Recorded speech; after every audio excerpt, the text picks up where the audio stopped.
orando, Senhor, Tu restauras o nosso coração, que Tu transformas a nossa vida, Senhor. Tu nos justificas, que nos limpas, que nos saras. Senhor, hoje no nome de Jesus queremos agradecer-te pelo privilégio, Senhor, de ser chamados Teus filhos. E queremos receber a Tua palavra, Senhor. A Tua palavra é verdade, é uma espada de dois gumes que penetra até mais profundo dos nossos corações. Discerne os nossos pensamentos, os nossos tétanos, Senhor. Senhor, e gera vida, porque fomos gerados por meio da Tua palavra para uma viva esperança que há no Teu nome, Senhor. Por isso te louvamos e te agradecemos, no nome de Jesus. Amém. Glória a Deus.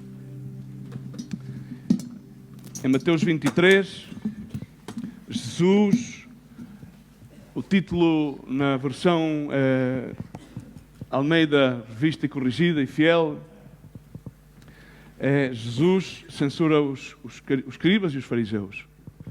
Muitas das vezes, no seio das comunidades cristãs, temos, às vezes, na nossa gíria cristianesa, a tendência de falar acerca de comportamentos que são considerados como farisaicos ou escribas, nomeadamente que têm o rasgo da hipocrisia. Todos nós somos hipócritas, a nossa natureza humana está embrenhada de nós mesmos.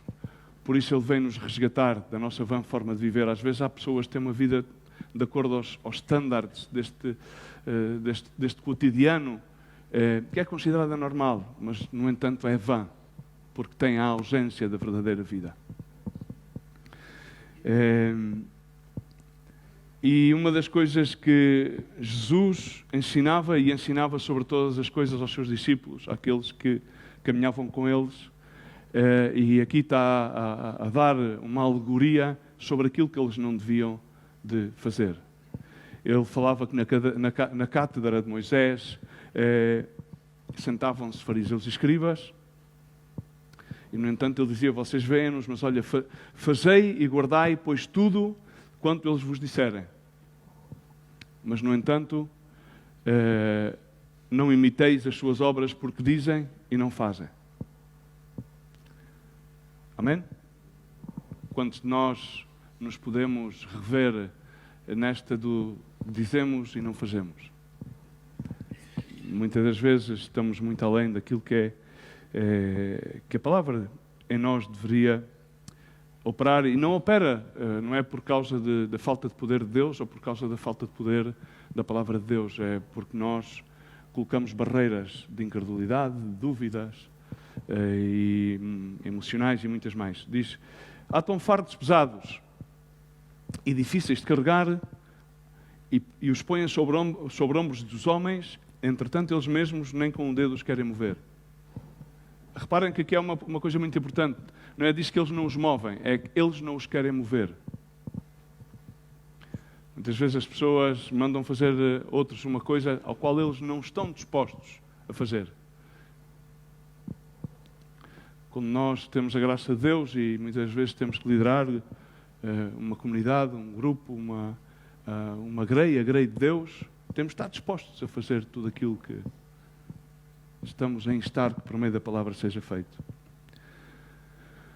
Praticam, porém, todas as suas obras com o fim de serem vistos dos homens, pois alargam os seus filactérios e alongam as suas franjas. Fazem aquilo que fazem, não é que na realidade porque querem agradar a Deus ou porque a palavra de Deus encontrou lugar no seu coração, mas porque querem manifestar aos outros uma identidade que lhes dá uma validez e que, segundo eles, lhes dá uma credibilidade. Quantas vezes, muitas das vezes, fala aqui ao fim e ao cabo, está a ir à motivação do porquê fazer as coisas.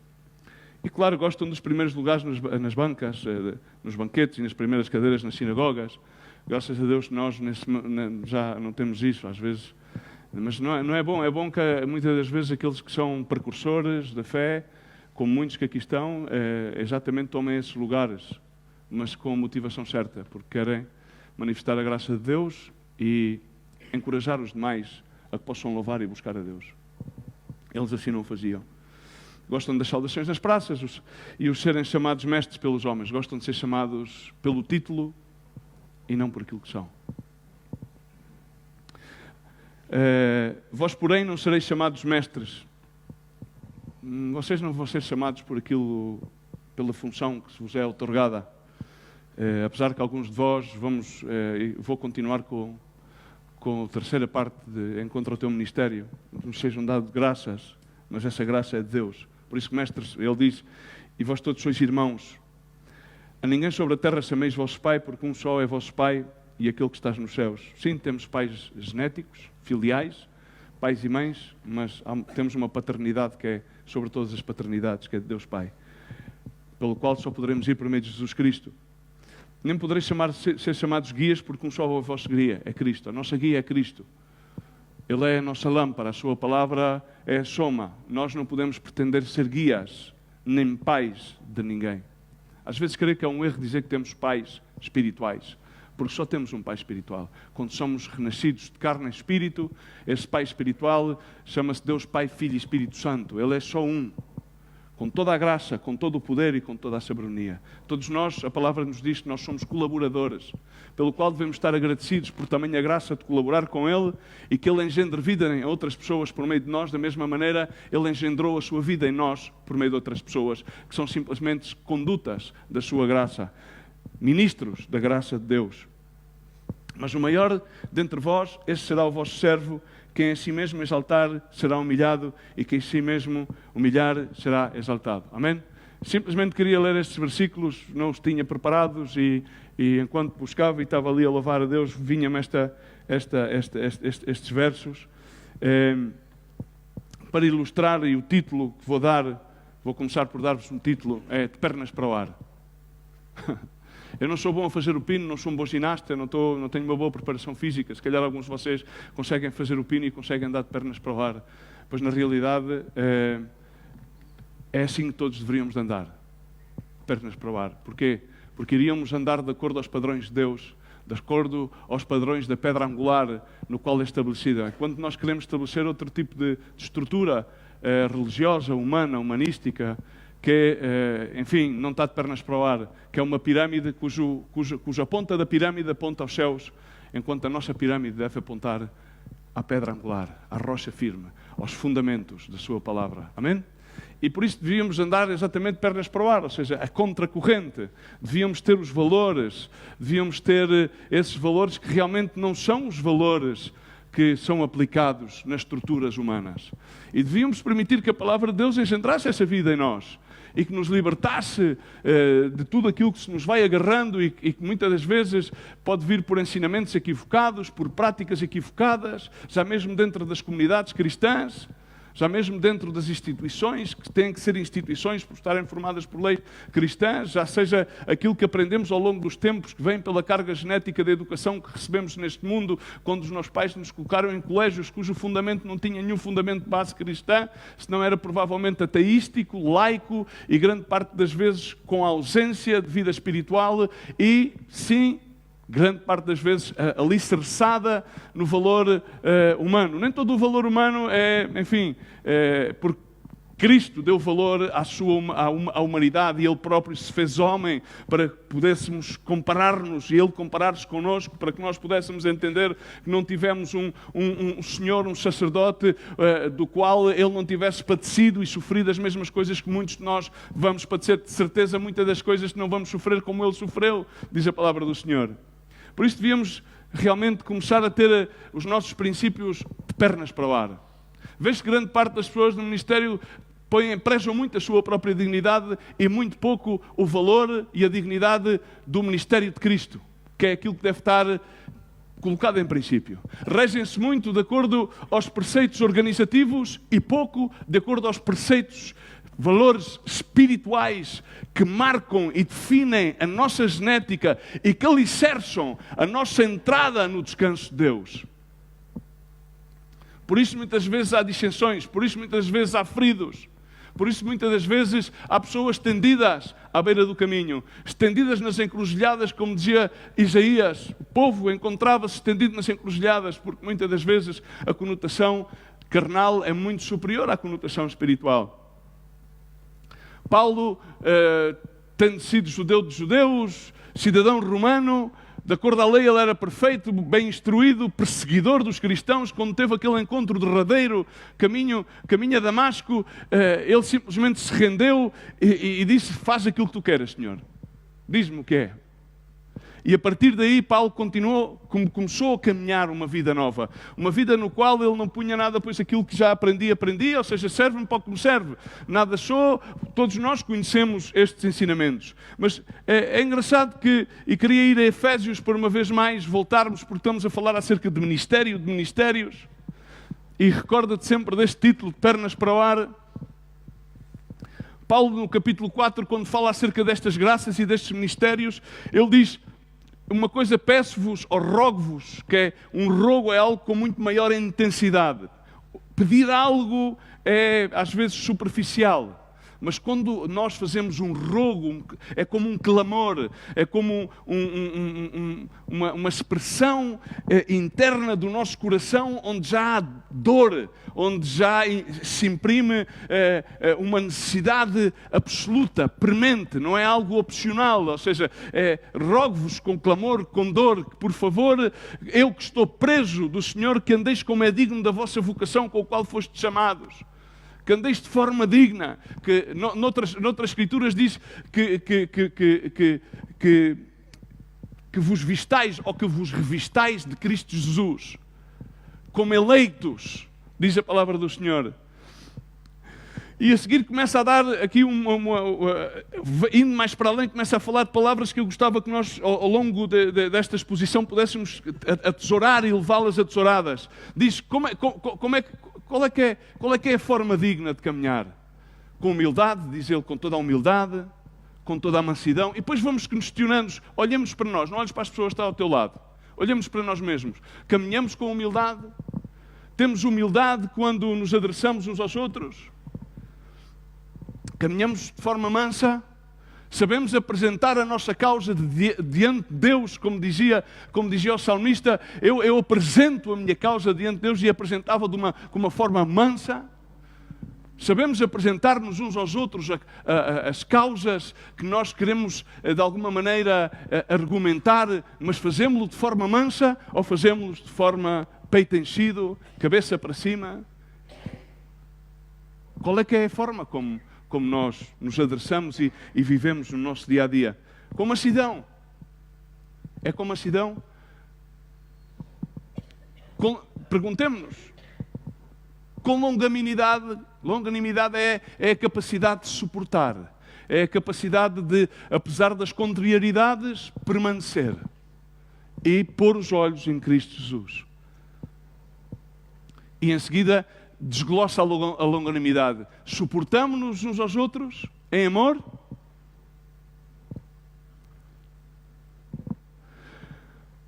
Procuramos guardar a unidade do Espírito pelo vínculo da paz? Há um só corpo e um só Espírito, como também vocês foram chamados para uma só esperança da vossa vocação. Um só Senhor, uma só fé, um só bautismo, um só Deus e Pai de todos, o qual é sobre todos e em todos. Mas a graça foi dada a cada um de nós. Compartilhei isto e vou simplesmente alicerçar a palavra nisto também. Segundo a medida do dom de Cristo, pelo qual diz, Ele subiu ao alto, levou o cativo ao cativeiro e deu dons, graças aos homens. Amém? Aleluia? Ora, isto ele subiu, que é senão que também ele antes baixou, tendo descido às partes mais baixas da terra. Significa, para ele levar cativo o cativeiro, ele mesmo teve que humilhar-se. Vamos a Filipenses e vou contar essa escritura, e diz, haja, pois, em vós o mesmo sentir que houve em Cristo Jesus. Ele não estimou ser igual a Deus. Ele não estimou a sua divindade como uma coisa que aferrar-se, senão que ele humilhou-se. Ele baixou ao cativeiro para levar cativo o cativeiro. Amém? Glória a Deus. Agora, aquele que desceu é também aquele que subiu acima de todos os céus para cumprir todas as coisas. Ele fê-lo para cumprir a escritura dos profetas. E ainda o seu povo não entendeu. Também vou farisear que muitas pessoas pensam entender e têm o seu próprio entendimento, mas, no entanto, não entendem o plano, o valor e as primícias da palavra de Deus. Porque no seu seio não há espírito de confusão. Não há espírito de confusão. No espírito não há espírito de confusão. Na carne há confusão. Mas no espírito, não. Por isso ele deu a uns por, apóstolos, querendo o aperfeiçoamento do ministério, ou significa todos os santos para a obra do ministério, para a edificação do corpo de Cristo, e depois começa a dizer, termina dizendo, até que todos cheguemos à unidade, porque o título não é ministérios, deste capítulo 4 é a unidade da fé. O propósito pelo qual Deus que estabelece um corpo e dá ministérios e dá graças e dá vocação, é para que haja o quê? Unidade na fé. Essa foi a oração de Jesus em João 16, pedindo ao Senhor que guardasse aqueles que iriam ser salvos, para que todos eles sejam um, como eu e tu somos um, para que o mundo saiba que por mim são enviados. Amém? A importância da unidade, do qual depois começa a falar do corpo, cuja cabeça é Cristo, vai crescendo de uma forma ajustada. Mas eu quero que nós entendamos, quando Paulo está a escrever à igreja de Efésio, pede-lhes esta conduta. Ele está a escrever-nos a nós, esta carta é para aplicar-nos a nós. Uma igreja como a igreja de Efésios. E recordar também aquilo que ele escreveu a Filipenses, que agora mesmo diz: completai o meu gozo. Começa por dizer: completai o meu gozo. É aquilo que escreve Paulo no capítulo 2, no verso 2 em adiante. O exemplo supremo de humildade é Cristo, que nunca se confessou ele mesmo humilde, senão que uma vez só disse: aprendei de mim que sou manso e humilde. Uma vez. Significa que ele não fez alardo da maior virtude, que é aquilo que ele pede que podemos aprender dele. Aprendei de mim que sou manso e humilde. Jesus desceu, humilhou-se. Jesus venceu porque ele desceu. Desde os céus não poderia vencer. Tinha que baixar, porque já tinha sido arrojado o pai da mentira. E ele tinha que vencer, tinha que experimentar. Nós temos que experimentar o baixar para poder ascender. Nós temos que ter a capacidade de andar de pernas para o ar, fazer o pino em relação à nossa vida espiritual, em relação àquilo que alicerça a nossa conduta no dia a dia. Porque não é aquilo que nós dizemos ou aquilo que fazemos com a ausência de frutos espirituais. Porque muita gente faz muita coisa no nome de Jesus, mas muitas das coisas que fazem têm ausência de frutos espirituais. Aquilo que é necessário é que tenhamos frutos espirituais. Há muitos que são espertos e estão preparados, mas aquilo que Deus espera de ti e de mim é que podamos apresentar-lhes frutos, porque a sua vida é uma vida espiritual que Ele gera em nós, não é uma vida natural e material.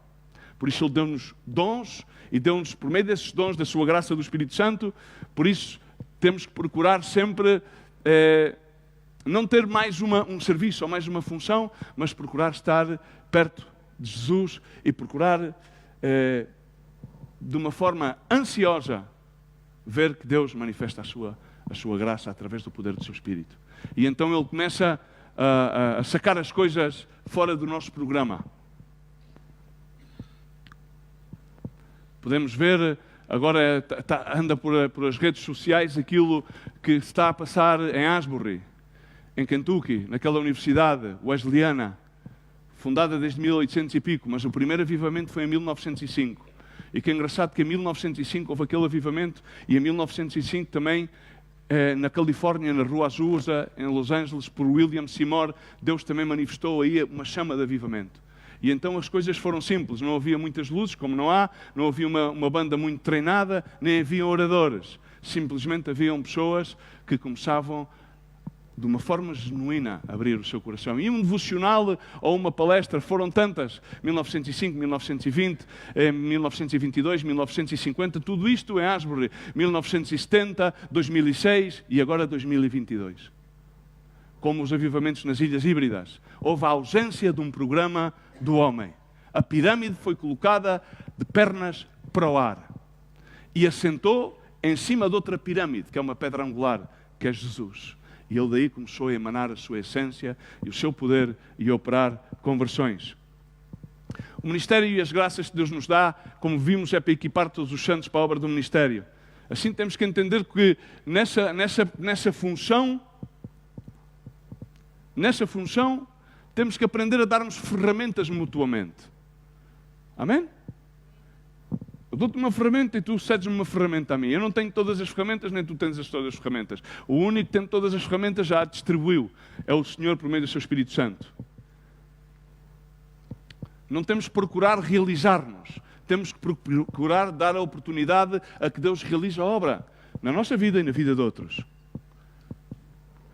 quando Paulo dá a imagem de Jesus Cristo em Filipenses 2, outra vez mais, usa essa imagem suprema de ele humilhou-se a si mesmo, uma vez mais mostrando a mansidão, a humildade e, supostamente, a capacidade de sofrer a longanimidade. Não temos como função ter um programa, temos como função permitir que o Espírito Santo nos vá programando e reprogramando. Muitas vezes, aquilo que acontece nos ministérios, tal como o nosso, nas comunidades cristãs, é quando as pessoas, ao longo do tempo, vão ocupando os lugares onde Deus os põe e, de forma indilúvel, começam a pensar que estão no topo da pirâmide. Mas pensam numa pirâmide humana. Uma pirâmide na qual começa que o líder está desde cima mais para baixo. E então, exatamente, começam muitas vezes a cometer erros, como exatamente Jesus dizia aos seus discípulos que não deveriam cometer, como faziam os fariseus e os escribas, mostrando-os, desta forma não devereis proceder. Começam também muitas das vezes a dar as coisas como adquirida. E começam a estabelecer, é normal. Porque ao estarmos neste mundo vamos adotar aquilo que o mundo corporativo deste mundo tem estabelecido. E começamos, inclusive é uma das frases mais comuns, é dizer, ok, temos que ter uma cabeça. É ou não é? Há que haver uma cabeça. Pois já a temos. Já a temos. Temos de ter alguém que tenha a coragem e a bravura para procurar a humildade, a mansidão e a longanimidade para ser canal. Porque a cabeça já existe. E as pessoas sempre procuram e gostam de ter, não sei, ou seja, eu não sou muito de ir ao futebol, mas aqueles que vão ao futebol gostam de certeza de encontrar os melhores lugares para ver o futebol, não é? É ou não é? Aqueles que somos pais queremos procurar o melhor para quem? Para os nossos filhos, é ou não é? É uma coisa normal. Também aconteceu em Marcos 10, que diz quando os filhos de Zebedeu pediram, no entanto em Mateus 20 aparece o relato como foi a mãe dos filhos de Zebedeu, que lhes pediu os primeiros lugares para os seus filhos. E o que é que aconteceu? Toda a gente conhece a história, não é? O que é que aconteceu? Os outros 10 também ficaram, isto. E então Jesus teve que adressar-lhes. Teve que adressar-lhes que no mundo, na estrutura, enfim, que está posta corporativa da política ou religiosa, sim, isso funciona dessa maneira. Mas entre vós não será assim. Diz, não será assim entre vós. Todo aquele que quiser entre vós fazer-se grande, seja o vosso serviçal. Todos tenham a capacidade de servir. Não é a posição, é a disposição. Nós vamos pela posição e Deus pede-nos a nossa disposição. Se tu vês a elaboração gramatical de disposição, é dispensar uma posição. É retirar-nos da posição. E quando nós temos disposição no nosso coração, seja qual seja a posição onde Deus nos coloca, seja qual seja a graça, então o nosso intuito é contribuir para que todos os santos se aperfeiçoem e para que o corpo de Cristo se possa ir desenvolvendo até que todos cheguemos à unidade da fé e ao pleno conhecimento de Jesus Cristo. Amém? Do seu amor. Ele disse isto, não dá. E qualquer que entre de vós quiser ser o primeiro, seja o vosso servo. Bem como o Filho do Homem, ele uma vez mais enfatiza, ou seja, eu sou o rei dos judeus, esperavam-me um líder emblemático, esperavam um rei, mas olha uma coisa, senão eu vim dar a minha vida em resgate por muitos. Ok? Era contraditório. Mas a questão é que os lugares de destaque são buscados. Vemos o zelo das mães em relação aos filhos, dos pais, vemos o nosso zelo, mas não é o zelo santo, é o zelo humano que está impregnado na nossa carne, que é aquele que nós devemos livrar-nos dele para posicionar-nos com Cristo. Amém? Dispor-nos a que Ele faça a obra. Então começamos a considerar aquilo, dizemos, estas coisas são naturais, são normais. Não. São naturais e normais para aqueles que andam na carne. Mas para aqueles que são vivificados e regenerados por meio da palavra de Deus e são guiados pelo Espírito, não. Somente guiados pelo Espírito podemos chegar a conhecê-lo e entendê-lo. Jeremias diz, se tens alguma coisa no qual vos gloriares, gloriar-vos nistos, em conhecer-me e entender-me. Eu às vezes fico perplexo porque eu digo, provavelmente há pessoas que não o conhecem, ou provavelmente conheceram-no, tiveram um encontro com ele derrompante, mas não o entendem. Porque não é só conhecer a Cristo, há que entendê-lo. E Paulo aborda este tipo de fenómeno à igreja dos Gálatas em Galácia. Ela tinha-se extraviado do fundamento do Evangelho. Ele dizia-lhe, já vos disse, agora de novo também, se alguém vos anunciar outro Evangelho que senão este, que já recebestes, isto é anátema. E muitas das vezes nós desviamos no Evangelho, porque começamos a pôr as coisas de acordo ao nosso prisma humano, e não de acordo àquele prisma que é o prisma de Deus, que pôs a pirâmide ao contrário. O seu povo esperava um rei glorioso, e ele veio como um filho de um carpinteiro, que nem tinha bom parecer, e que escolheu umas pessoas que eram um bocado de escumalha para andar com ele. Pá, é complicado. Eles esperavam um rei com poder e que nascesse num palácio e que viesse libertar da opressão o povo. Mas ele não veio libertar da opressão. Ele vinha-lhes dar outro tipo de liberdade. E às vezes nós queremos interpretar as coisas de uma forma que chamamos natural, mas que é carnal. E não permitimos que seja o Espírito a revelar-nos e levar-nos a entender a Cristo, a sua vontade, o seu plano. E Paulo dizia, porquê persuado eu agora a homens ou a Deus? Parece que queremos persuadir a Deus. Não, nós às vezes fazemos cultos porque parece que queremos impressionar a Deus. Mas aquilo é que temos que persuadir-nos uns aos outros. A conhecer e entender mais a Cristo por meio do seu Espírito, que é o Espírito da verdade, o qual nos guiará a toda a verdade. Convém que eu me vá, porque em pós de mim virá o Espírito Santo, o Espírito da verdade, o qual vos guiará a toda a verdade. Nem mais, nem menos, a toda. Ele vai revelar-me a mim, vai revelar ao Pai, Ele vai abrir-vos a mente e o entendimento. Amém?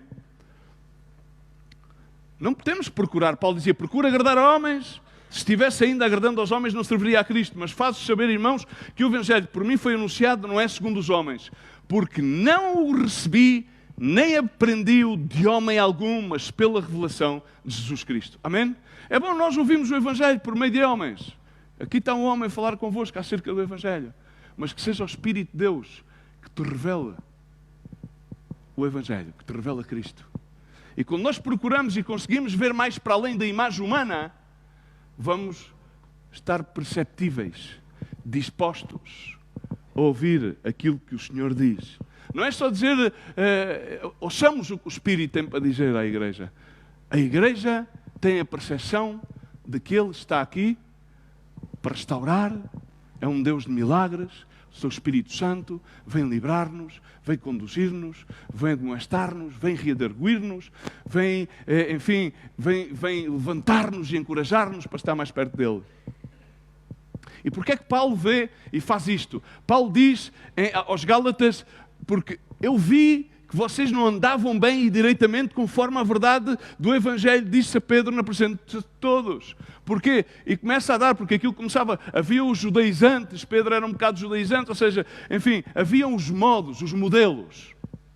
Às vezes poderemos querer fazer as coisas bem, mas se queremos utilizar modelos e rudimentos que são humanos, andamos de forma que não é direita. Vamos fazê-lo de acordo à Constituição. Não, vamos fazer de acordo àquilo que o Espírito nos revela através da sua palavra. O Espírito somente revela aquilo que está na sua palavra. Não, o Espírito não revela fantasmas, como há alguns que vêm a revelar fantasmas, isto e o outro. E quando o Espírito se manifesta, amigos, não há, quando se manifesta a glória de Deus por meio do Espírito Santo, não há a mínima intervenção humana. Somente contrição de espírito e frutos dignos de arrependimento, que é isso que devemos realmente buscar.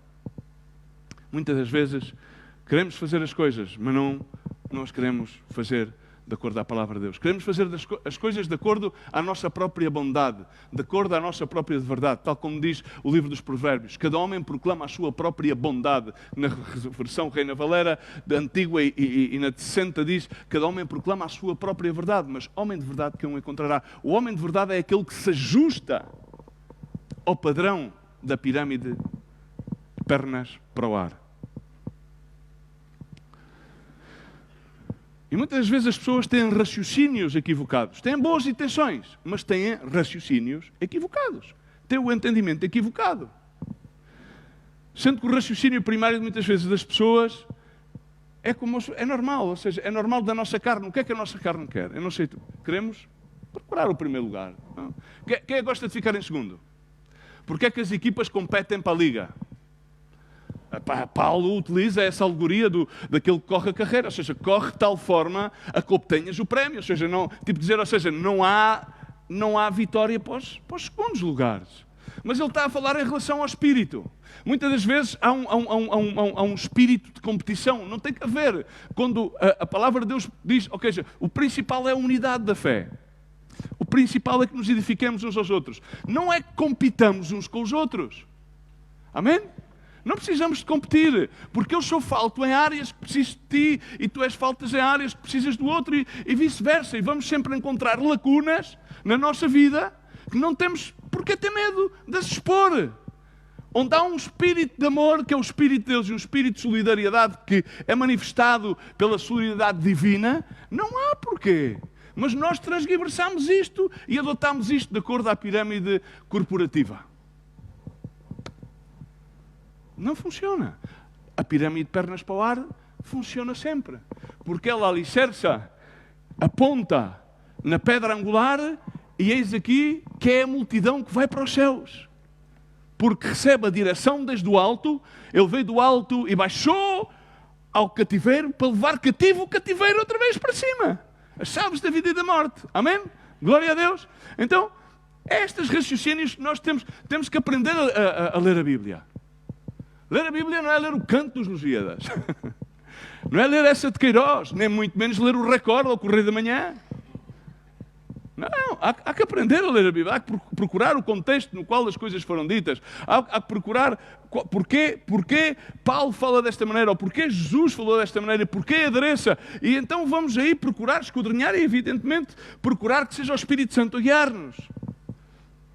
Mas naturalmente nós vamos sempre tratar de querer tomar o primeiro lugar, mas não o primeiro lugar de uma forma equivocada. Nós temos que chegar todos em primeiro. O importante não é que eu chegue, o importante é que todos cheguemos.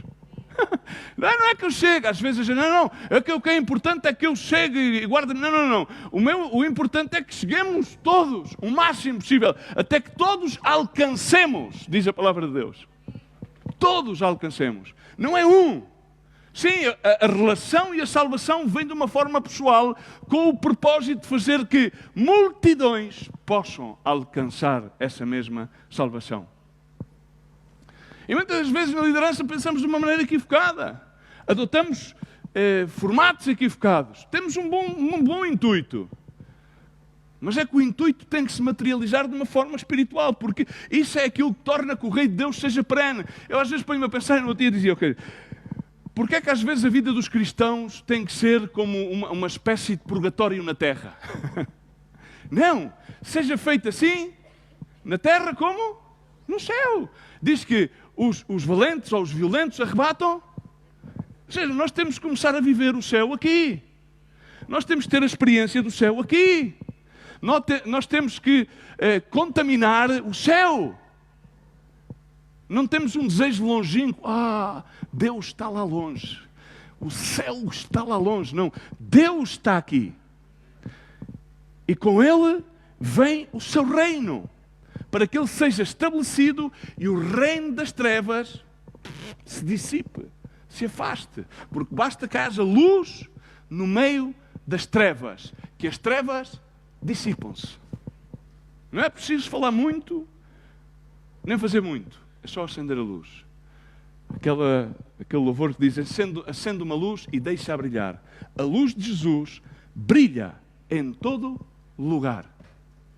Quando nós queremos fazer réplicas como estas da luz de Jesus, não funciona. As trevas sobrepassam esta luz de LEDs. Agora, quando é a luz de Jesus, é mentira. Ela vai sempre brilhar. Não somos o centro.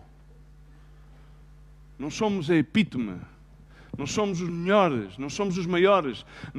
A nossa experiência não vale para tudo. Para algumas coisas. Na medida da graça de Deus, enquanto temos a disposição de colocá-la no local adequado.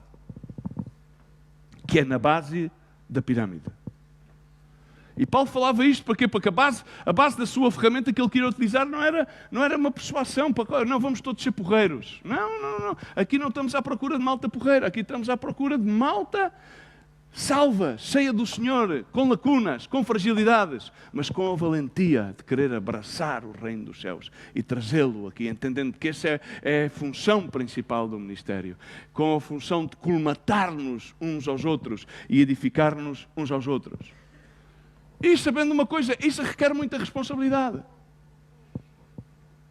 Jesus diz nas suas palavras, qualquer a quem muito se for dado, muito se lhe pedirá.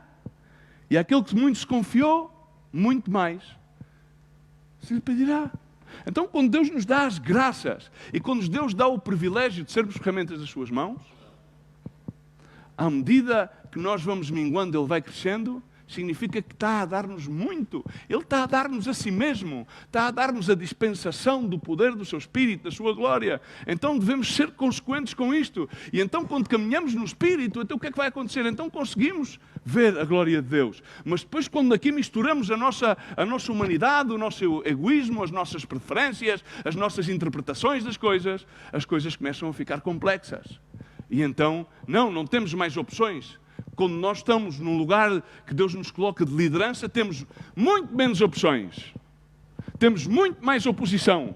Temos muito mais afrenta. Ok? Há muitos que dizem, não, eu quero estar assim, mas quero estar descansado. Lamento, mas não.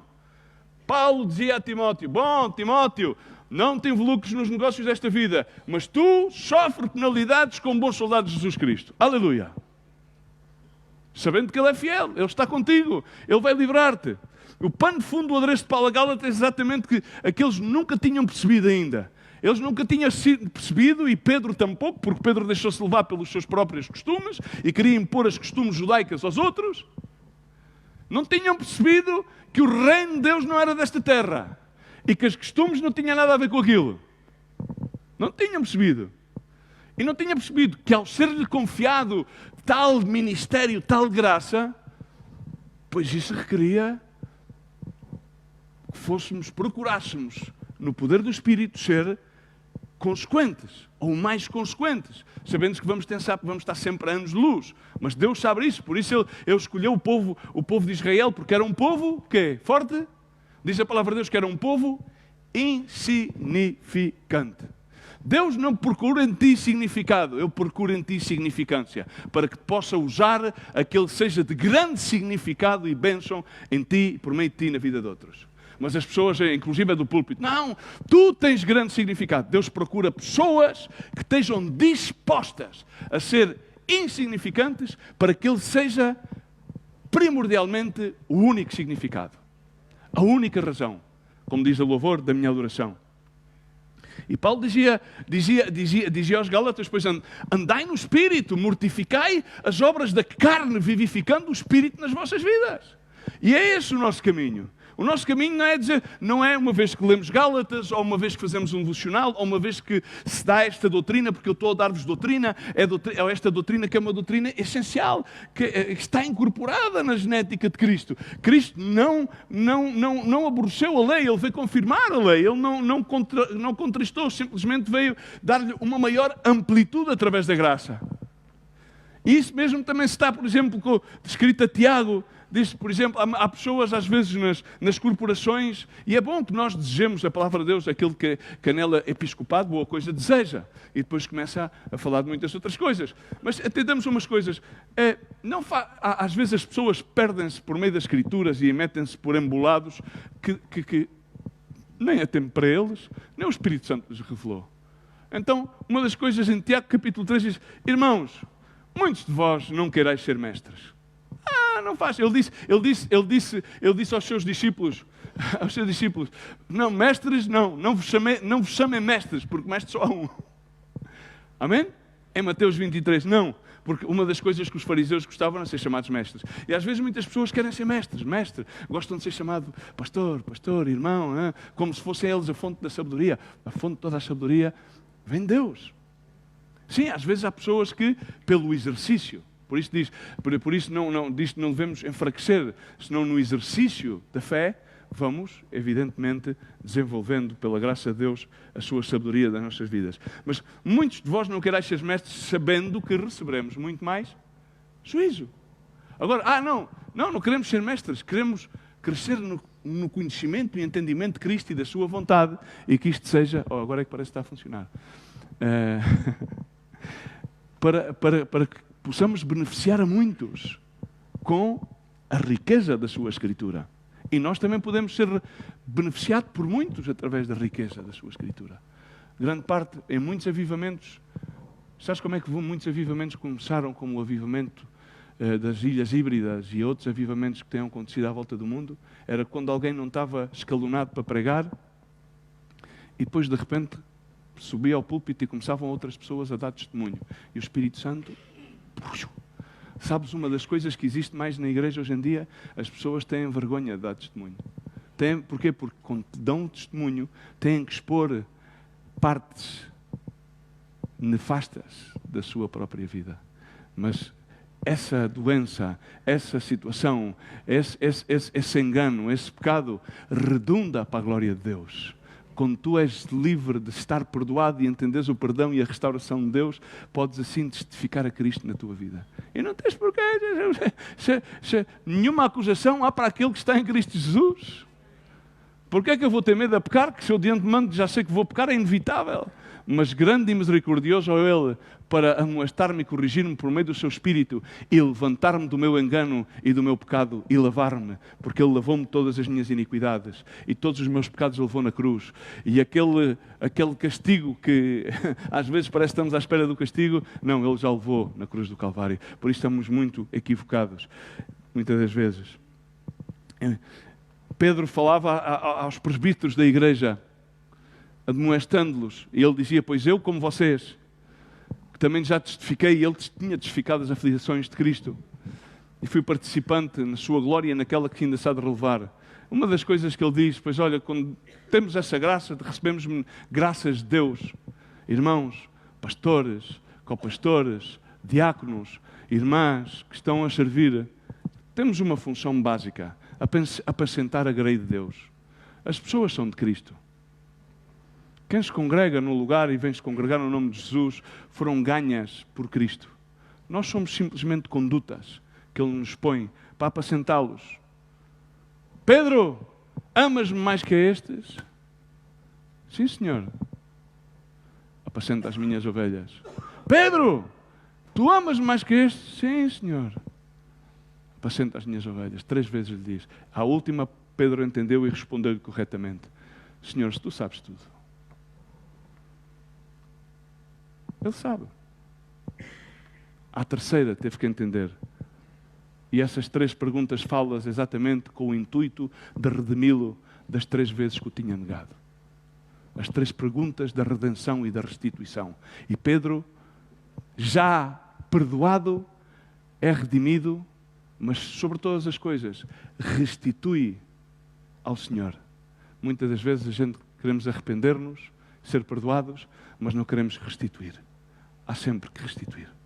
Há sempre que restituir ao agraviado. Zaqueu restituiu aos agraviados. E Jesus não teve que lhe dar a pregação da restituição, nem dizer-lhe nada. O próprio Espírito Santo, e ele, quando viu a mão do Senhor, disse: bom, Senhor, eu devolvo. E cumpriu exatamente a lei do Levítico. E como é que ficou Zaqueu? Com alguma possessão? 0. E passou a fazer o quê? A seguir e a servir ao Senhor. Tendo cuidado dela, não por força. Não, as coisas não são por imposição. Não são porque, enfim, a gente temos a verdade ou conhecemos a verdade, senão que fazemos-lo de uma forma voluntária. Gosto da versão do livro que diz: cuidem dela de boa vontade, não contrariados. Às vezes vemos pessoas que levam a cabo o seu ministério como uma contrariedade, onde nós temos que receber o ministério e a graça de Deus e estar agradecidos e dizer: enfim, muito mais se me vai pedir, estou no olho do furacão, ok? Mas isto é uma bênção, é uma graça de Deus. Vou procurar a Ele para que Ele me ajude, a que Ele possa usar-se de mim. Amém? Não precisamos fazer as coisas por contrariedade. Fazê-las de boa vontade, com bom ânimo. Não à espera de vir ganhar, diz, não pelo que podem vir ganhar com isso. Não. Reconhecimento. Sim, porque ao fim e ao cabo, quando Deus abençoa e tu és, ou seja, Deus premia-te, não são as pessoas, não são a estrutura. Deus abençoa-te, Deus diz: bem, meu servo fiel, tu foste fiel no pouco, porei-te sobre muito, entra no meu descanso eterno. Ele premia. Ele dá-te a graça, Ele dá-te a palavra, Ele dá... Sim, mas tu às vezes não, mas é que eu falhei aqui e quebrei o testemunho aqui. Não, mas Deus está-te a restaurar, Deus é quem está a fazer a obra. Deus é quem está a fazer a obra. Não tendo domínio, ou seja, aqui diz na versão livre, para mim está mais específica, diz exatamente a mesma coisa, mas é mais perceptível e é mais entendível. Diz: não dominem aqueles que foram confiados, mas conduzam-nos pelo vosso bom exemplo. Quantos de nós podemos considerar-nos bom exemplo? Temos que procurar pela graça, que Deus dê exemplo na nossa vida. Não temos que ser escravos do testemunho. Temos que ser uma consequência do testemunho do Filho de Deus. Porquanto pelo seu Espírito Ele diz: somos seus filhos. E depois contribuir uns para os outros para que venhamos a ser mais testemunho. Porque eu posso ter uma falha numa área da minha vida, no qual tu podes ser de exemplo para mim, e isso vem contribuir para a edificação na minha vida, e exatamente pode passar o mesmo entre todos nós. Por isso somos um corpo e temos que edificar-nos uns aos outros. Não é que um seja mais que os outros. Estamos aqui? Não é porque o membro mais pequeno, na realidade, é aquele que precisa mais de relevância, porque tu já tens suficiente relevância. Tu já tens suficiente aptidão. Não demos as coisas por garantidas. Muitas vezes na jornada com Cristo vamos dando as coisas por garantidas.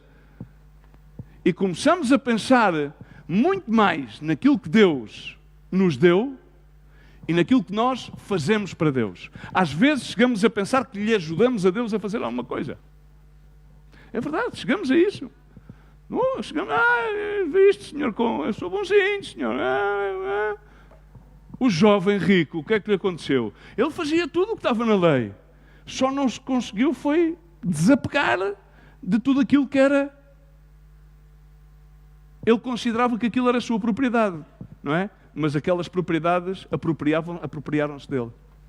É outro ponto que eu quero falar, e diz-me o tempo que é para eu terminar. Ok, eu vou...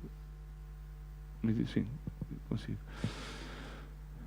E depois muitas vezes começamos a pensar que temos o direito a receber certas e determinadas coisas de Cristo. E o que é que isto torna-se? É que as pessoas, em vez de serem membros emissores de vida, passam a ser membros que simplesmente são beneficiários. Não. David disse: não, bendiz alma minha ao Senhor, não te esqueças de nenhum dos seus benefícios. Ele é quem perdoa, e depois começa a enumerá-los. Ele é quem perdoa todas as minhas iniquidades, sara todas as tuas enfermidades, redima a tua vida da perdição, te coroa com benignidade e misericórdia, que enche a tua boca de bens de sorte e que a tua mocidade se renova como a águia. Amém? Não, são benefícios, mas não nos tornemos beneficiários. Somos devedores a Cristo. Exatamente como Paulo escreve à igreja de Roma, de maneira que, irmãos, somos devedores, não à carne, para viver segundo a carne, porque se viver segundo a carne morrereis, mas pelo Espírito mortificados as obras do corpo vivereis. Por todos os que são guiados pelo Espírito de Deus, esses são filhos de Deus. Porquanto não recebeste um espírito de escravidão, mas outro de estar em temor, mas recebeste o Espírito de adoção de filhos, pelo qual clamamos: fala, Pai. Fala, Paizinho, fala-nos. E o mesmo Espírito testifica com o nosso Espírito e dá-nos a identidade de filhos de Deus. Amém? Glória a Deus. Porquê? Porque somos devedores. Podemos pagar a dívida de Cristo? Não, Ele já pagou a dívida por nós. Podemos nós ir... no outro dia mandaram-me um toque ou uma coisa qualquer de um pastor que já não é o primeiro, vários tentaram e vários morreram fazerem 40 dias de jejum como fez Jesus. Olha, este morreu ao 30º não sei quanto dia. Houve outros que já morreram ao 25º, enfim. Não temos que fazer as coisas literalmente. Temos que receber o ensinamento e temos que receber que o Espírito é aquilo que testifica de nós e diz, este é um filho de Deus. Ele diz-nos, através dele vem ao nosso espírito humano e diz, tu és filho de Deus. Tu dizes, mas aqui no meu bilhete de identidade diz que eu nasci assim em cima, mas tu és meu filho. Não tenhas problema, fala comigo, diz aquilo que precisas, fala comigo. A igreja de Efésios já é tremendo e eu tenho que terminar isto rapidamente, ok? Eu só quero recordar-nos de uma coisa. Quando Paulo escreve no capítulo 20 de Atos à igreja de Efésio, ele tinha lá estado 3 anos, ok? 3 anos e pico. Depois de Paulo deixa o encargo a Timóteo de que ele permanecesse mais um tempo na igreja de Efésio. Assim que a igreja de Efésio recebeu bênção, ensinamento. Ele disse que não escatimava nem uma única palavra, nem um único conselho de Deus. E depois Timóteo. Agora, se nós vamos ver 30 e picos anos à frente, como é que se encontrava a igreja de Éfeso, e vemos em Apocalipse que sim, ou seja, e o anjo diz à igreja, eu sei as tuas obras, fazes coisas. Fazemos muitas coisas, Senhor, e tal, e trabalhamos arduamente, glória a Deus por isso, amém. E sei que às vezes temos paciência e não podemos às vezes sofrer, ver o que se passa com a maldade, e inclusive aprovamos aqueles que vêm no nome de Jesus Cristo, glória a Deus. Sofreste, tens paciência, trabalhaste pelo meu nome, tudo isto está muito bonito. Mas olha, recorda-te uma coisa, aquilo que eu tenho contra ti é algo muito simples. Tu perdeste o teu amor. A motivação com o qual fazes todas essas coisas já não é o afogo do amor, da ânsia de que eu manifeste a minha presença na tua vida. Tu estás já de modelo autómata. Tu já entraste na estrutura da pirâmide deste mundo. A minha pirâmide é ao contrário. Sabes porque eu, por amor, dei-me a mim mesmo, fui crucificado, maltratado, esvaziaram todo o meu corpo, puseram-me dentro de uma tumba, baixei ao Hades por amor. E isto é aquilo que muda. Muitas das vezes as pessoas não se dão por si, mas estão a caminhar como a igreja de Éfeso, num dia a dia, mas que a motivação já é como uma engrenagem de rolamentos que só funciona. Não tem o fogo do amor de Deus. E estas 3 são essenciais, dizia Paulo quando escreveu sobre o amor à igreja de Corintos. A fé, a esperança e o amor. Mas a maior de todas destas, que é o alicerce de todas as outras, e a fé vem pela consequência do amor e a esperança vem pela consequência do amor, é o amor. E muitas das vezes o maior equívoco que temos é que pensamos amar e estamos simplesmente na engrenagem. Já não estamos dispostos, às vezes inclusive as coisas, e às vezes a minha boca, é que eu já não estou disposto. Para quê? Tens de estar disposto para aquilo que vier. Mas disposto para o quê? Aquele que ama está disposto a abnegar-se, a sofrer, como diz Paulo, até à morte. Não procura o seu, não se jacta, não procura o primeiro lugar, é abnegado, dá-se. E quando Paulo, esta igreja, escreve a despedir-se dela, ele diz que ele protesta contra vocês. Protesto contra vocês que não vou ser manchado de nenhuma sangue. Não. Eu quero não ser manchado pela sangue de ninguém. Se tiver que ser manchado é pela sangue de Cristo. E por algum erro da minha própria sangue. Por às vezes poder tentar descatimar a minha carne, levar com o corte da palavra de Deus. Todos o fazemos. Porque às vezes a palavra é uma palavra que aquilo corta tanto que a gente fazemos. Tenho que pôr mercúrio ao cromo. Começamos e vamos buscar outra escritura e dizemos, porque o Espírito Santo... Não, ela vem para cortar. E muitas das vezes amputar aqueles princípios que estão edificados de acordo à carne. Se a gente beber um copinho... Não faz mal. O que faz mal é bebermos um copinho todos os dias. O que se faz mal é já ser dado ao vinho. O que faz mal é já só pensarmos em que hoje é domingo, hoje é sábado, sabadete, vamos abrir o Tintol para que a gente se ponha a ler. Há muitas coisas, podíamos falar das mais variadas coisas, usos e costumes que se vão levantando nas nossas vidas de acordo aos padrões das pirâmides deste mundo, onde nós temos uma pirâmide que é completamente diferente, está virada ao contrário, sobre a pedra angular. Paulo protesta contra eles, diz, agora vou a Jerusalém, não sei o que lá me espera. Sei que o Espírito me vai revelando e sei que me vão haver contradições, prisões e muitas coisas. Mas o Senhor está comigo. Agora eu protesto-vos. E depois começa a dizer, olha, vigiai. Lembrando-vos, durante 3 anos não cessei de falar-vos toda a palavra, todo o conselho de Deus. Irmãos, temos a palavra porque é um conselho de Deus para as nossas vidas. Não podemos escatimá-la. Agora, quando Paulo diz que eles já não vão ver e que ele diz, agora encomendo-vos a Deus e à palavra da sua graça. Estamos encomendados a Deus e à palavra da sua graça. Porque Ele é aquele que é o único poderoso para edificar. E depois começa a falar, na realidade, que depois muitos se vão intrometer no meio de vós com vãs doutrinas, como lobos. E diz também, e do meio de vós se levantarão muitos que arrastarão outros em suas concupiscências. No meio de vós há uns que querem fecundar outros com doutrinas de homens. Que Paulo também dizia, tais doutrinas são doutrinas de demónios. Porque a única coisa que vem de Deus vem do Espírito. E ela está escrita e é refutada. Mas ele dizia, não deixei de usar, de anunciar o Evangelho. Todo o Evangelho, fui guiado pelo Espírito. Dizia, não tenho por preciosa a minha vida. O meu único propósito é levar a cabo o ministério que Deus me deu. Estou limpo de sangue. Aconselho-vos com toda a palavra de Deus. Cuidado que vão-se levantar lobos. Estais encomendados à palavra de graça. E depois termina por dizer, e com o vosso trabalho é necessário que auxiliem os necessitados. Quando nós pensamos que fazemos alguma coisa com o nosso trabalho, que é de benefício e que isso é um grande feito, estamos equivocados. Isso é um privilégio que Deus nos dá, de sermos abençoados quando damos alguma coisa aos outros. E quando damos alguma coisa aos outros, sem esperar que os outros nos deem nada em troca. E se for preciso, aquilo que nos dão em troca é uma pedrada. Glória a Deus. Porque simplesmente fizemos aquilo que é a consequência de termos o Espírito de Deus na nossa vida e que Ele seja aquele que nos guia. Ele chamou-nos para uma viva esperança, diz a palavra de Deus, uma santa vocação, não segundo as vossas obras. Não é segundo aquilo que nós fazemos. É segundo aquilo que nós permitimos ou nos dispomos que Ele faça no meio de nós. Amém? E há sempre que ter uma busca de Deus. Uma das coisas que se fala muito pouco na igreja é buscar a santidade. E a santidade é buscar a purificação.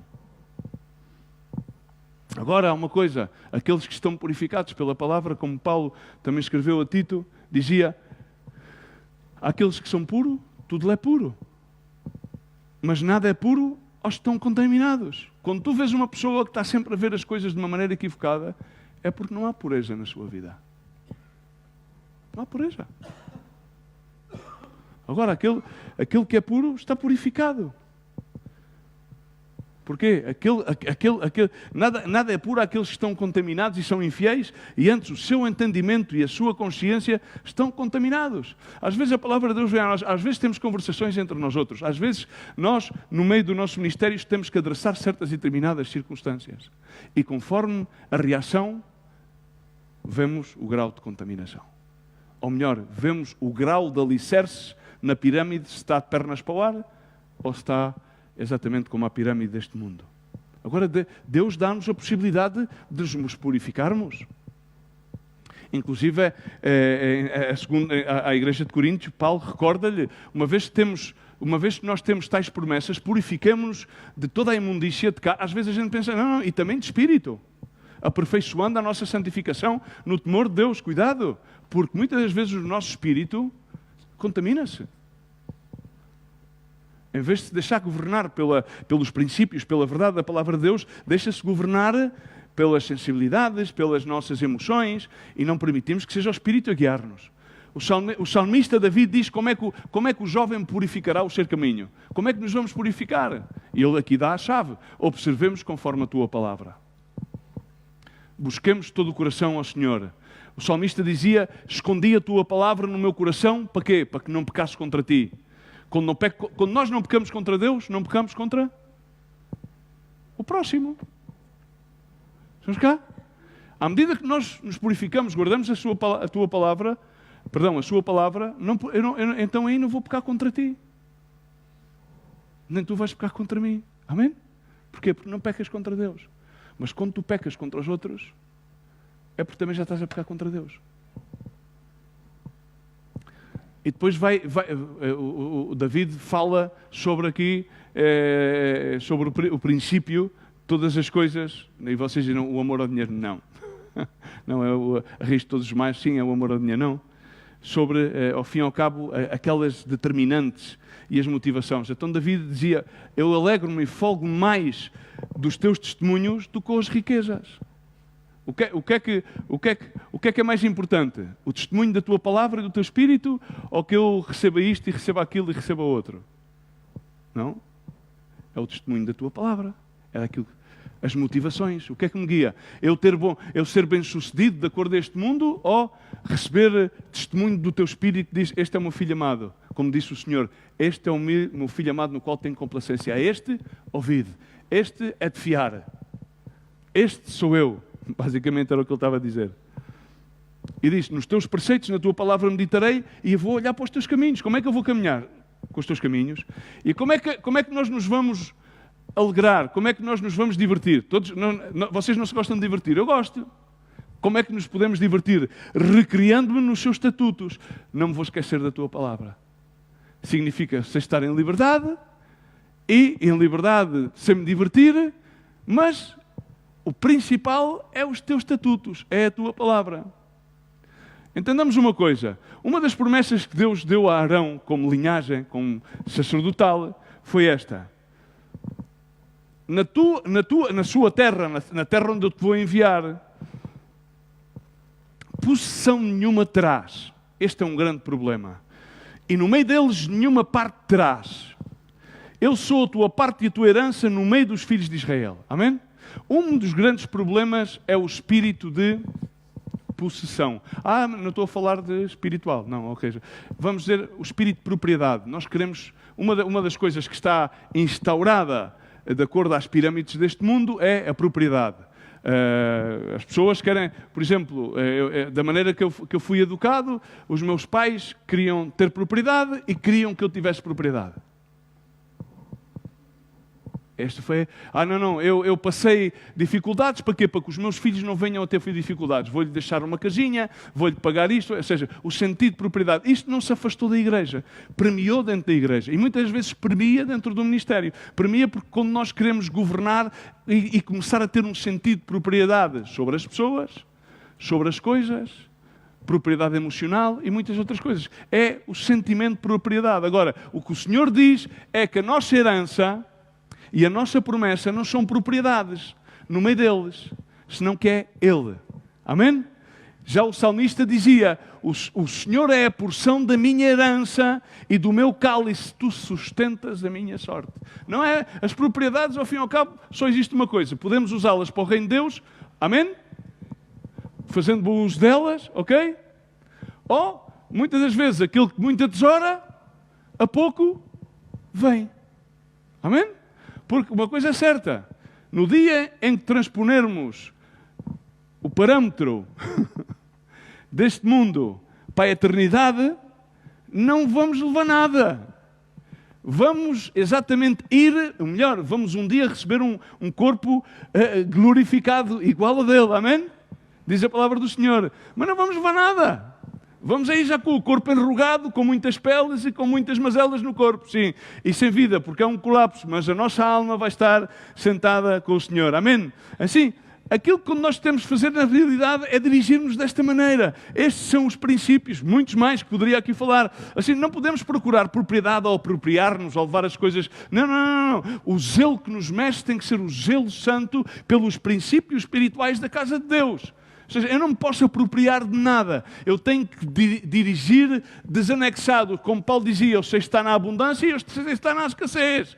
Ou seja, eu sei dormir no chão, como sei dormir numa cama king size, como sei numa de 135 já é difícil para mim porque eu sou um bocado pesado, mas enfim, é melhor tirar o somme e ir para o chão. Já me aconteceu muitas vezes, mas temos que saber estar em ambas. E temos que saber desapegar-nos das propriedades que muitas das vezes tomamos, inclusive como emocionais. Às vezes os nossos filhos, nós creio que houve um momento em que os dedicámos a Deus, não é? E quando os dedicámos a Deus, aquilo que estávamos a dizer, ou seja, eu tenho o privilégio, Senhor, graças, obrigado, Senhor, porque Tu me usaste a mim e à minha esposa para poder conceber esta criatura, mas esta criatura é Tua, eu peço que Tu me des a graça para encaminhá-lo nos Teus estatutos e nos Teus caminhos, que lhe ensine a palavra para que o menino não se desvie dela, Senhor, mas ao fim e ao cabo, Tu é quem dás o crescimento. Tu é quem fazes depois que a árvore chegue e dê fruto. Eu estou limitado e ajuda-me, Senhor, para que eu mesmo não sirva de tropeço para ele. Amém? É simples.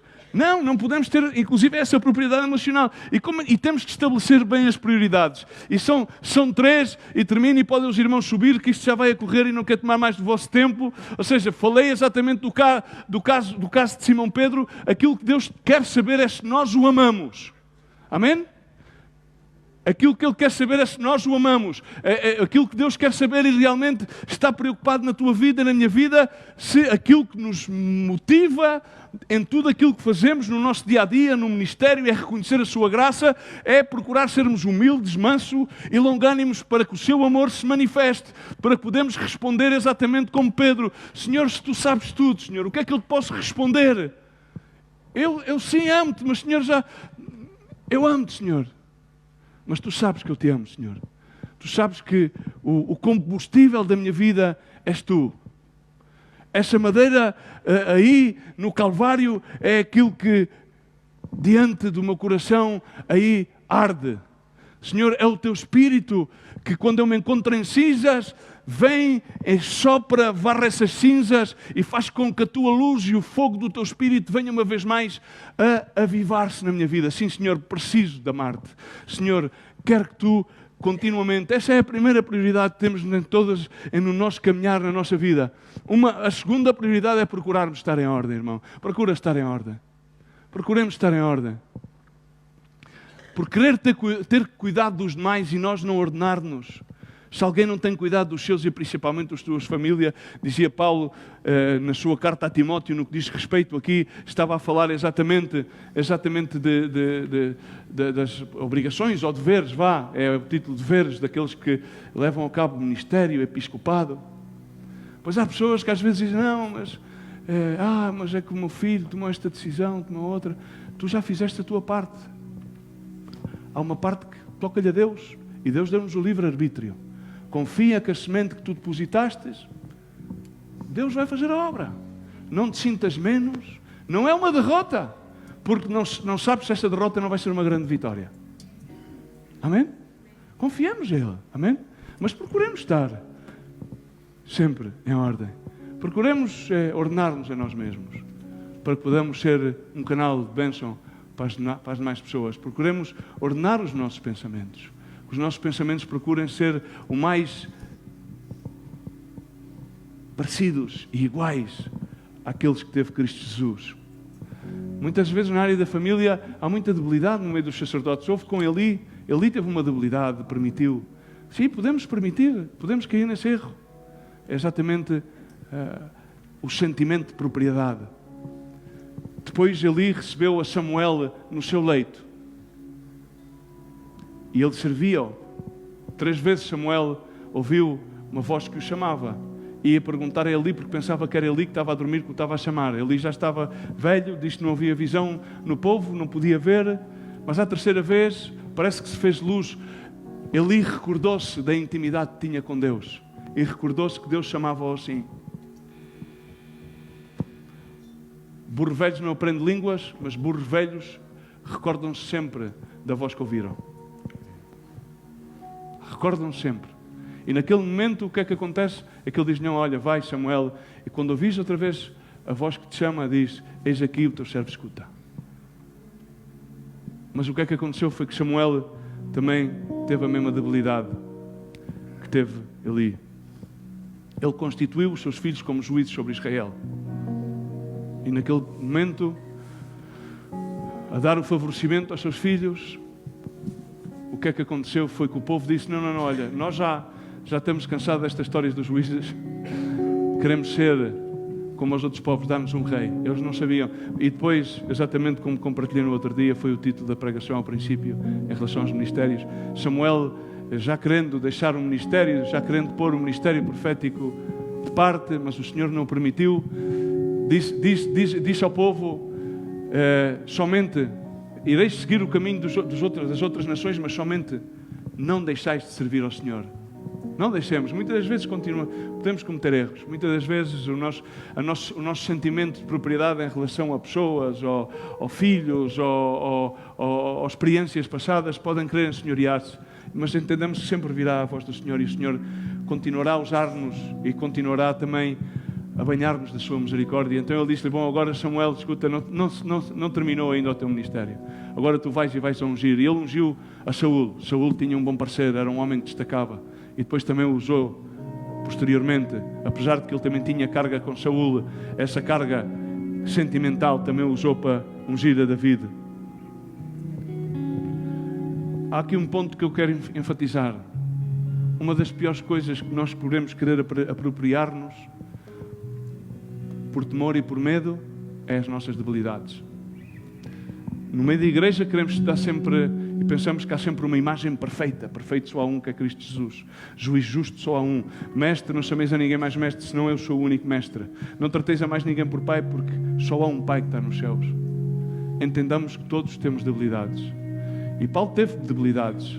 E tinha um enviado de Satanás, que era um aguilhão na carne. E diz a palavra do Senhor que ele pediu, orou 3 vezes ao Senhor para que o livrasse.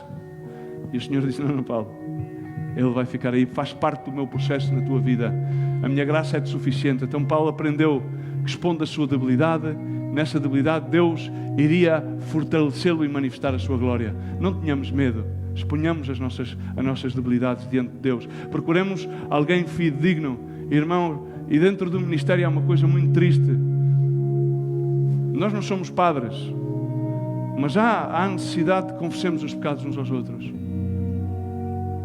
E busquemos a direção de Deus para servirmos, se recebemos confissão, para termos a ética e a moralidade de receber aquilo que recebemos e saber que somos reparadores. Nós somos reparadores de pórticos, construtores de pontes. É aquilo que Deus nos chama a ser. E aí, com a graça de Deus, procuramos a direção para poder sermos de bênção a essa vida, para que Deus possa restaurá-la, para que Deus possa reedificar nela, segundo o verdadeiro fundamento, de pernas para o ar, aí sobre a pedra angular. Tenhamos essa ética e essa moral que Deus nos pede, para que entre nós possamos ver os grandiosos milagres de Deus. E uma vez aquele que está restaurado, aquilo que uma vez poderia servir para vergonha, agora para poder exaltar o nome e a glória de Deus na sua vida, porquanto uma vez esteve perdido e agora este meu filho é encontrado. Amém? E nunca tenhamos medo, que é o terceiro ponto da prioridade. Quando damos estas graças, quando estamos em frente a levar pessoas, quando temos um ministério, quando temos uma graça de Deus para seja aquilo que seja, sejamos prontos a render contas. Não tenhamos medo de render contas uns aos outros. A palavra de Deus diz em 1 Tessalonicenses 5, 12 e 13, rogamos, irmãos, que reconheçais aqueles que trabalham entre vós e aqueles que presidem sobre vós no Senhor e vos admoestam, e que os tenhais em grande estima e amor por causa da sua obra, tendo paz entre vós. Muitas das vezes a gente interpretamos nesta Escritura, não, se a gente temos que levar as cargas de uns e de outros, não, se é esta pessoa, eu não lhe vou dizer nada, não lhe vou chamar, vou tratar de mediar as coisas, enfim. Mas na realidade aquilo que fazemos não é por causa disso, é mais que nada para que nós possamos ir fazendo aquilo que entendemos que está correto, que muitas das vezes não está correto, porque falhamos aqui nesse princípio, o poder estar a contas uns com os outros. Amém? E às vezes queremos, é reconhecer aqueles que nos presidem, é mimá-los. Não é mimá-los. Sim, está bom que às vezes possas abençoar, ou dizer uma palavra de ânimo, ou convidares para almoçar, ou para aquilo que seja, não interessa. Nós tomamos as coisas sempre de uma forma natural, mas o seu reino não é deste mundo, o seu reino é um reino espiritual. E para poderes ajudar alguém a levar as suas cargas, tu tens que ser claro nas contas, tens de dizer, não, isto é desta forma, vamos buscar a Deus. Provavelmente, não sei se estou a agir da forma mais correta, mas busquemos a Deus, dá-me uma palavra de Deus, precisas de uma palavra de Deus, busquemos os dois também para que Ele te possa dar uma palavra de Deus. Desta maneira estás a reconhecer aqueles que trabalham entre vós e que vos servem como ministros e que estão, desta maneira reconheces, de outra maneira provavelmente aquilo que procuras é a tua própria ruína, porque não estás a contas. Em Hebreus 10 convida-nos a que retenhamos firme a confissão da nossa fé e que nos consideremos uns aos outros. Amém? Mas não consideremos uns aos outros conforme a carne. Consideremos-nos de acordo às Sagradas Escrituras, para instar-nos a que Ele faça a glória e manifeste a sua glória nesta vida. E também em Hebreus diz, retenhamos firmemente a nossa confissão. Queres-te pôr de pé? Não sei. Aí mesmo tu, fecha os teus olhos. Põe-te diante do Senhor, ponhamos-nos todos diante do Senhor.